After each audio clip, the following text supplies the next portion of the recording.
What made you become a paladin of Iomedae? That's a serious question and a good one. You should ask it of your companions, but it's a long story. To start with, 12 years ago, I was nothing like the person I am now. I roamed the streets of Sulku, the other homeless orphans. I stole, I fought, I was hired sword for a bid. Not the proper origin for a paladin, is it? No. But look at me. I'm a vampire. And I started off a rogue into a paladin. So, you and I aren't that far off. Matter of fact, I think mine's a little bit worse. Back then, Sulku was a city of orphans, widows, and widowers. Gnolls decimated the city regularly. My parents were among their victims. People there heard about new deaths before they'd finished mourning their previous losses. One day, a group of knights of Iomedae brought a glimmer of hope to the city. But while others saw them as saviors and protectors, I was busy pricing up their noble horses and their gleaming mithril armor, wondering just how much one of their pretty swords would fetch.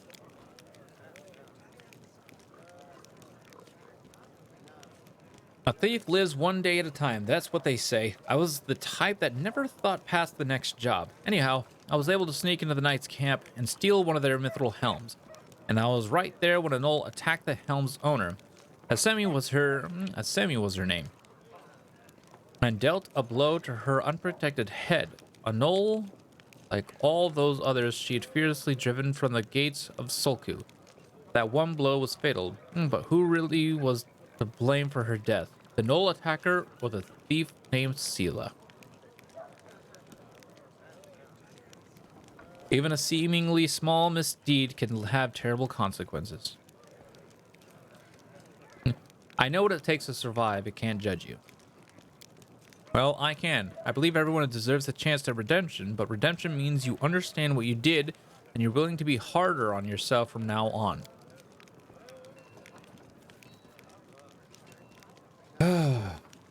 That's a sad tale.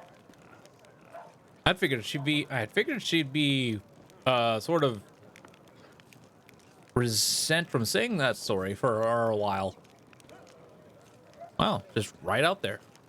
But you were asking what brought me into the ranks of Iomedae's warriors. We all chose the paladin's path for our own reasons. Some were guided by nobility of spirit, some by desire to fight injustice. I became who I am through penance and debt, and a debt unpaid. The day Asemi died protecting my city, I wanted to kill myself with the terrible guilt I felt. But then I realized it wouldn't make the world any better, and I decided that instead I'd try to take her place. I'd become who she had been, and protect the innocence that she would no longer be able to protect.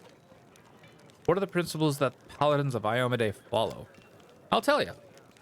I like to recite our code. It feels like I've said it 1,000 times, but it never gets old. There is strength in these words. I will learn the way to my sword. Without my heart to guide it, it is worthless. My strength is not in my sword, but in my heart. If I lose my sword, I have lost a tool. If I betray my heart, I have died. I will have faith in the inheritor. I will channel her strength through my body. I will shine in her legion, and I will not tarnish her glory through base actions. I am the first in a battle and the last to leave. I will not be taken prisoner by my free will. I will not surrender to those under my command. I will never abandon a companion, though I will honor sacrifice freely given. I will guard the honor of my fellows, both thought and deed, and I will have faith in them. When in doubt, I may force my enemies to surrender, but I am responsible for their lives. I will never refuse a challenge from an equal. I will give honor to worthy enemies, and contempt to the rest. I will suffer death before dishonor. I will be temperate in my actions and moderate in my behavior. I will strive to emulate Iomedae's perfection. When Tuscari attacked Canabris, everything seemed to be lost. But the first person I met after the catastrophe was you, my sister in faith. I believe this is a sign that Iomedae watches over us. I hope that's true, although to be honest, our mentors used to warn us against being too eager to see messages from the goddess in every little thing. Being devout is all well and good, but you've got to rely on your own head. Thank you. I learned a lot. I hope I didn't bore you. Is fighting demons all you want, or are you looking for something more? How about covering myself in glory and becoming the hero of 100 ballads, or at least a dozen, if they're lively ones. Anyway, to be more serious, the area around the World Wound is the best place for a paladin who wishes to defend the weak and serve good. Being part of the crusade is reward enough for me. There's something that worries me. I don't want it to sound like I'm criticizing my brothers in arms. Eagle Watch and the other orders are focused on just one aim: the war against the World Wound. That's why they can sometimes overlook the smaller things, ordinary misfortunes. I always liked being a wandering knight because of any moment I could get up and go help a poor rat folk whose family had been kidnapped, or an old woman whose favorite dog had gone missing. So here's my answer. I don't have some big important goal, but I'll be happy to help those who need it. A little bit here and a little end there. Okay, I will say, I'm gonna try and get these out of the way now, so that way, once we get further, so that way, we're not worrying about much dialogue except for like story and side quest dialogues. We can get these over with. That's just completely done. So I understand that some of this stuff, all this reading is a little bit boring, but I enjoy it because it's a lot of insight into the characters we're playing, that we'll be playing with and hang around with for the next 100 hours. I think we should go our separate... Oh, no. Thank you for speaking with me. Until next time. Alright, so we still got... I think we still need to talk to Camilla. And we still need to talk to Lon. What do you think of the powers you received from me? People of noble descent grow accustomed to ample opportunity. The powers I received from you are useful, but I see no point in treating them with excessive piety. Okay. Here we go.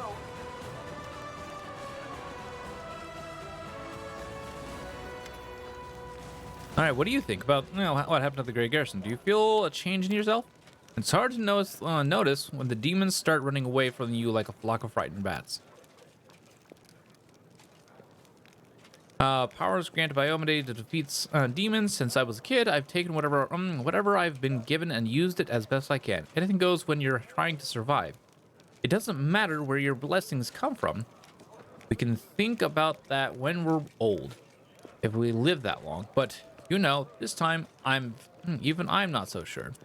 Divine power that just appears out of nowhere. Sooner or later, we'll have to pay for it. Gotcha.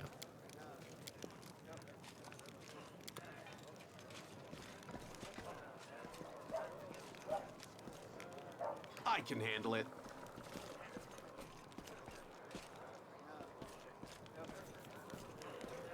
Loot. I'll take it. Tell me about yourself. Well, they call me Ember. I used to live in the River City, and now I walk with you. That's my story. Why do they call you Ember? I've had many names. When I was little, my mom and dad called me Dove or Cricket or Kitten. Dad called me his ray of sunshine, and when mom was cross, she called me by my long name, a grown-up one. Can't remember it. No matter how hard I try. And then when I came to live in the River City, the good people called me different funny names, like Ember or Torch or Smoky.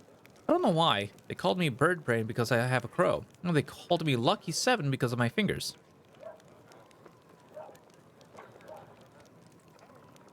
They sometimes called me grilled meat and said I was stupid, but I didn't hurt. I didn't feel hurt. I mean, they're right.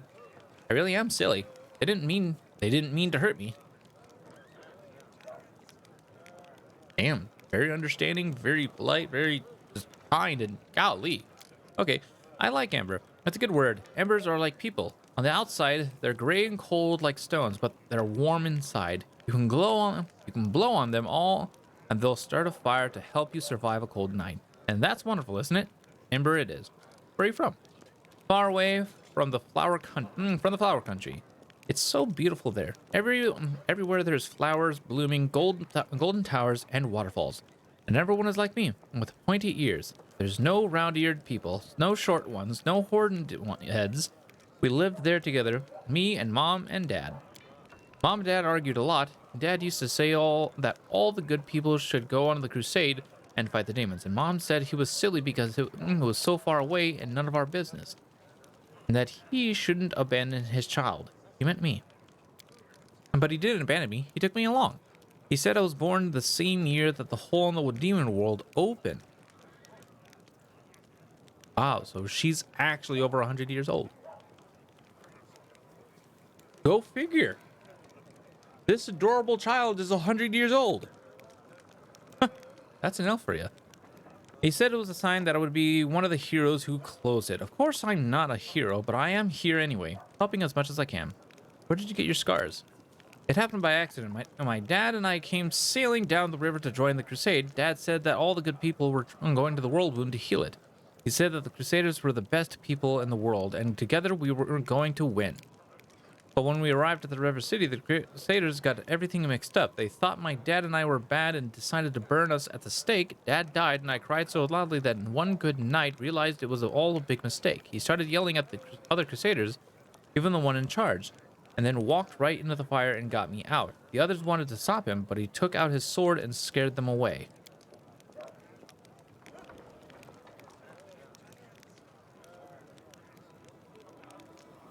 The kind knight took me to a healer. I later learned that while the knight was pulling me from the flames, he himself was burned so badly that he died not long after. But I'm still alive. A few fingers missing, and my skin is funny. I've lived in the river city ever since.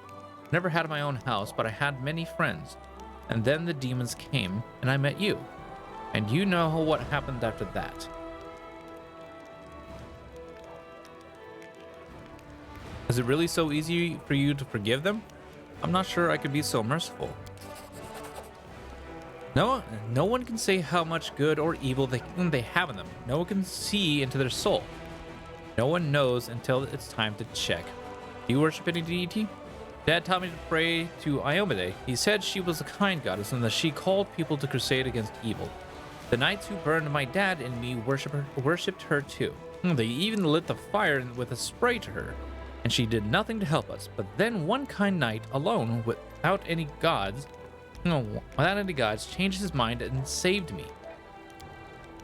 I think the gods are the same as us. They don't understand anything, and they're scared of everything. So they hurt themselves and the rest of us. People worship the gods only because they're afraid of being responsible for themselves. And the gods listen to the praise, and they become smug and arrogant, and begin to believe that they're better than us. But they're no better. They're silly sinners just like the rest of us. Sometimes I pray to the gods, different ones, the good ones, the bad ones. I ask them to stop fighting and hurting each other. I don't know if they ever hear me, but if they do, the knight who wanted to burn me, he was able to change his mind and do a good deed. If he can change, maybe Baphomet can too. How can you argue with that? There might be like one in a trillion, but 1 in a trillion chance. But Ember is big brain. Yes, Ember is definitely big brain. How did you survive on the streets? There are many good people in River City. When I sang for them in the street, they'd often give me coins or bread, or sometimes even clothes. I shared everything with the other homeless, and they showed me where it's safe to sleep, where I could get out of the rain and cold, where I could find discarded things. When the demons destroyed the river city, I looked for my friends, but I found no one. They probably all died. The homeless have no supplies or weapons or basements to hide in. The knights won't protect them either. Knights are like gods, so self-important. They're saving the world after all. What do they care about the homeless? Where do magicals come from? These tricks? I have them from my grandma. She used to be my father's grandma, and before that, his father's. I've never seen her before. I've never seen her myself, but she's very clever and kind. When I lived on the streets, sometimes she left food for me on a blanket in the winter.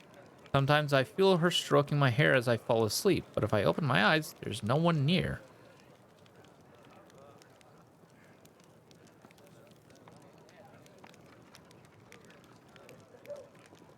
Uh-huh.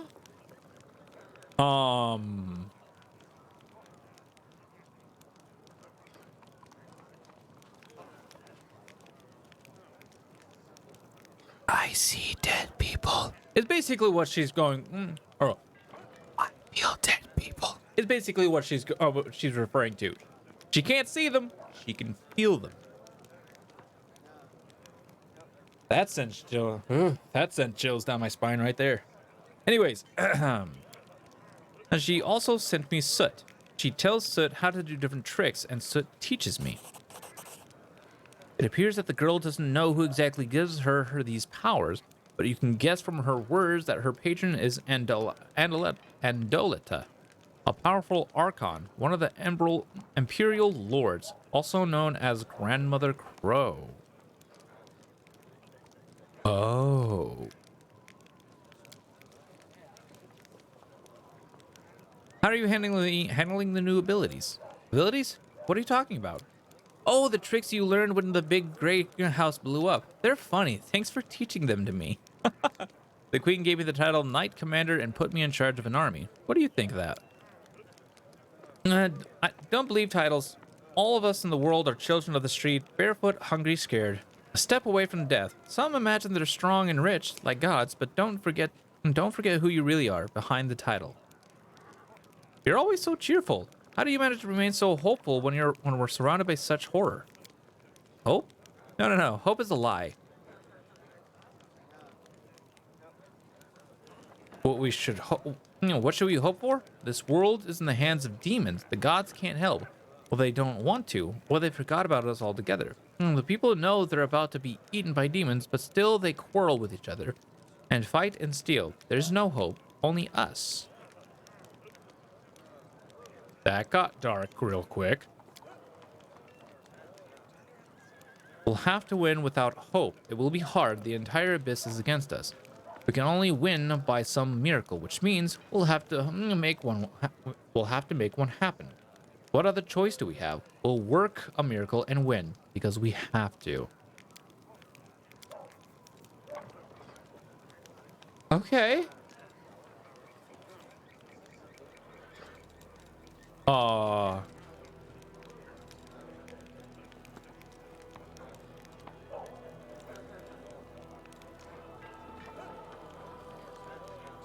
That's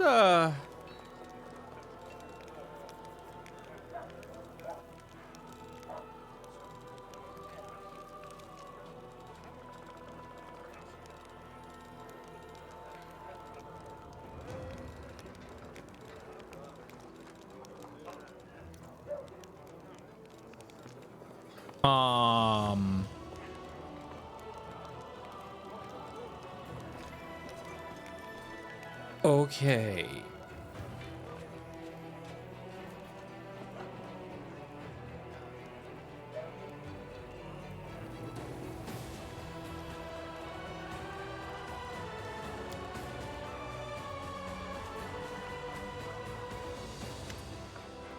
Commander, allow me to say something. Before you, this wasn't a war. It was agony, drawn out over decades. No one believed in victory anymore. When the demons attacked the city, for some it was relief. At least the end had come. They laid down their weapons and surrendered without a fight. I stand, Ember. Hope is a lie. I mean, yeah, that's pretty dark. I felt the same thing, but I somehow got through a stubbornness and the vague hope that if nobody found Anivia's body, she might, by some miracle, have survived. And that miracle was you. You returned my beloved to me when I nearly lost all hope of seeing her alive again. Then you went on a suicide mission to the Great Garrison, and we won the city back for us.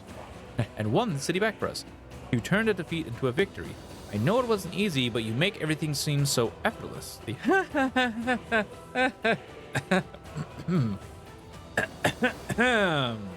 Effortlessly. Yeah.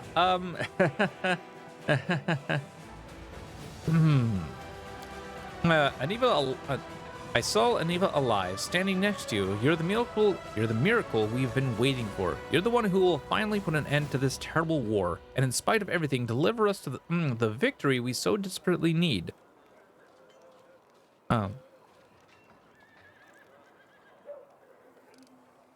We need. With you, I'm sure this crusade will achieve what the others could not. With the power of reload on our side. Yes! The power of reload! I found a scabbard with your family name on it in the Grey Garrison. This scabbard held the solemn hour, my family's sword. My father once fought with it, and I took it when I left home to become a paladin. Alas, it was not stolen. I parted with my heirloom willingly to help someone dear to me. Aneva needed expensive healing, and having no other way to procure the money, I pawned my father's sword. I think he would have understood. Sure, he would have given up everything to help family.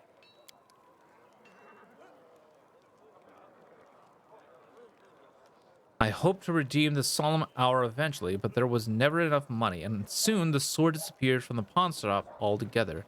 I have no idea who took it. It seems like I'll have to part with my family's sword forever. Is Aneva sick?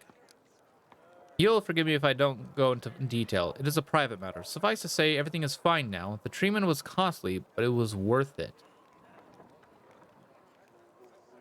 Ah, I can see you truly love her. A delicate blush appears on Erebeth's cheek. She nods silently. Erebeth lovingly traces the name imprinted on the silver on the scabbard's leather. My parents were loyal servants, yet it wasn't enough to earn them a title or a coat of arms. Still, however humble our name might be, it is worth something. I don't know if I'll ever see the solemn hour again, but at least I have its scabbard back. Thank you. So it turns out that the queen has her head of counterintelligence watching me. I wonder why. You think the queen doesn't trust you? If that were true, she wouldn't have put you in charge of this army. My main task is to be your advisor until you've gained enough experience as a commander. As for counterintelligence, Aneva and I were tasked with keeping an eye on your inner circle, but you're not under suspicion, Commander. You're under our protection. We need reinforcements. Can you get us more soldiers? When we began to march on Dresden, we chose speed over numbers. If I order more volunteers to be recruited, they simply won't arrive in time. We could pay mages. Mages to deliver the troops to the camp, except I doubt that our army's coffers could afford it. If you can spare 7,500 gold coins, I will see to our reinforcements. Perhaps later. I'm sorry to believe your origin is so humble. You deserve a noble title more than many who inherit them. Thank you, Commander. It is an honor to hear that, especially from you. Every noble family begins somewhere. You must have heard the recent story from the Stolen Lands and the River Kingdoms. Just imagine coming from nowhere and making it all the way to a royal crown in just a few years. Yeah, that was our character. Awesome.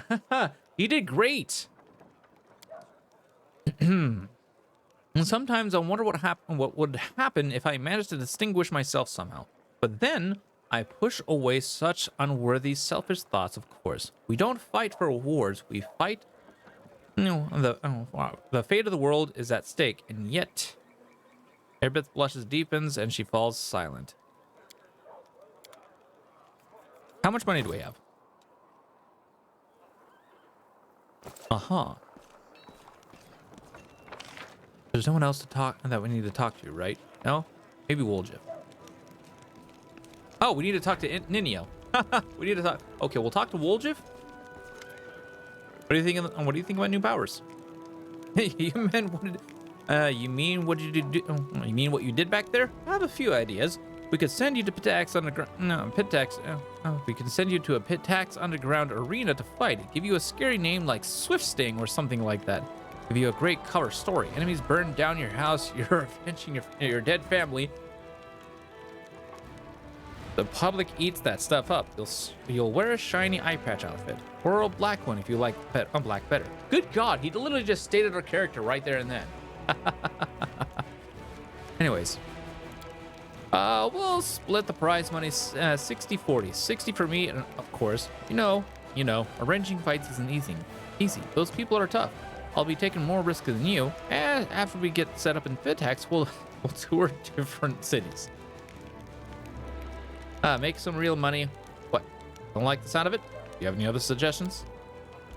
Woldriff grins, his yellow eyes lighting up. I got one more. Have you heard Resmiran? Yes, I have. It's some land in the River Kingdoms ruled by King Resmir. A friend of mine used to live in Resmiran. He got out of there as fast as he could. Long story short, this King Resmiran of theirs is a god. He keeps his people under his heel. They're all terrified of what he might do. He sits on his throne wearing some white mask, giving power to anyone. Come and take power from me, he says, so long as you believe in me.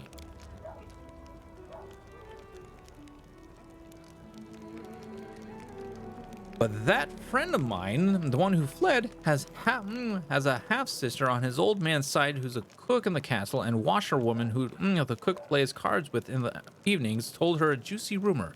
Word is, Resmira isn't a real god at all, and he's got no powers. So, where's my point? And so here's my point. You do have powers, pretty scary ones too. We'll find some shabby little kingdom, I'll start some rumors, and you'll show off a few tricks to wow the locals, and that's it. We'll make you a deity, but first, I want you to put it in writing that I'll be your chief advisor. I'm not doing anything just on the road. Oh, Bullshit.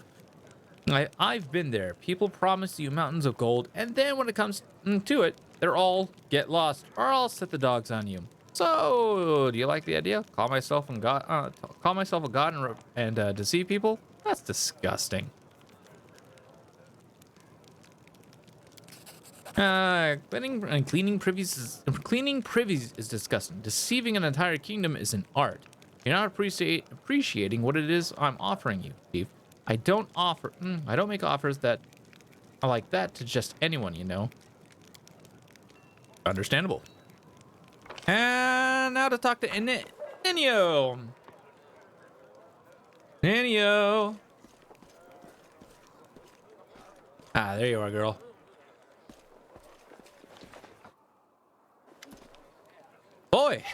Boy, I'm pleased with you. I asked you to bring me to safety, and that's exactly what you did. Indeed. Characters in this game are so great, it's lovely. I know, right? There are the only person who's literally just like so good-hearted is Ember. Every other character is like, eh. I mean, I don't know anything about Soul, so I can't Soleil, so I can't say anything about him.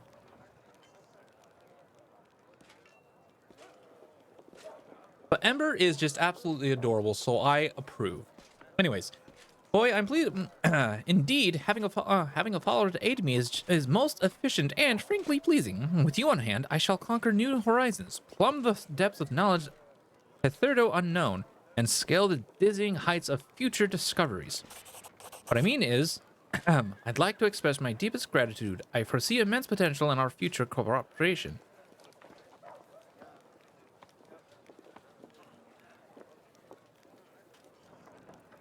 Happy to help. I'm just like, how do I wrap my brain around this? I can't. Okay, happy to help. Hand in hand, we will unravel the greatest mysteries inaccessible to the minds of ordinary people. Just imagine it. I, leading the way, proudly staring into the faces of the gods themselves, and you, my loyal follower, walking behind me every step of the way, writing down my deepest thoughts and admiring the profundity of my intellect. We'll hold hands. You won't be able to go in front of me and lead the way. You are the catalyst which, when it reacts with my intellect, will allow the latter to grasp the very essence of the universe itself. Wait, what?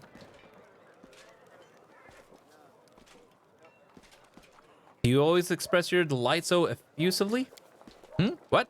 Who are you? Oh yes, my new follower. So what am I supposed to do? Oh yes, I must provide some verbal encouragement for your as yet modest achievements and try to induce you to strive for more of such encouragement. What? This is the principle that underpins any training. So a reward? He frowns, but only for an instant. Ah, I see. Your modest nature was unsettled by the overabundance of my gratitude. I do apologize for putting you in such an awkward position. I will never praise you again, unless I forget.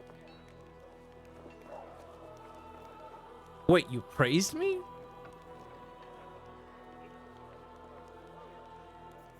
Good God, girl. Okay, I'm gonna have to stand up a second so I can stretch, because need it.